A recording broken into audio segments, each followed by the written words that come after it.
সকালে ঘুমিতে উঠে ভর্তা খাওয়ার জন্য মনের ভিতরে কিরাম জানি উসখুস খুসখুস করছিল। তারপর দৌড়ই যে ফ্রিজ ঘেটে দেখলাম কিছু আছে কিনা। পরে দেখলাম এক কোণে দুটো বেগুন পেড়ে রয়েছে। দেখে তো একদম চোখ দুটো ছানা বড়া হয়ে গেছে। যাক, এইটারে আজকে ভর্তা বানাই খাবো। প্রথমে বেগুন দুটোরে পিস পিস করে কেটে নিচ্ছি। ওমা, এর মধ্যে দেখি পোকায় সংসার পাইতেছে। তা পোকার হাত পা ধরে টেনে এক কোণে সরাই দিলাম।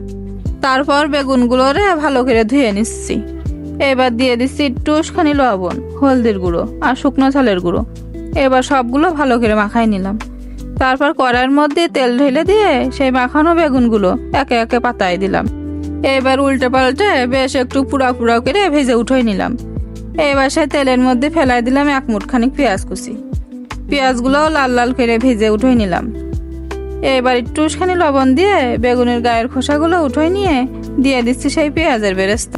এবার সামান্য সরিষার তেল দিয়ে ভালো করে মাখাই নিলাম। নাও, এবার রেডি হয়ে গেল বেগুন ভর্তা। এইরকম করে যদি একবার কেউ বেগুন ভর্তা করে কয়টা ভাত খায়, ও কইল যে একেবারে জুড় হয়ে যাবে। মেরে ফেললেও আর বেগুনের তরকারি খেতে ইচ্ছা করবে না, শুধু মন চাবে বেগুন ভর্তা করে খাই। আজকে চলে যাচ্ছি, ধন্যবাদ।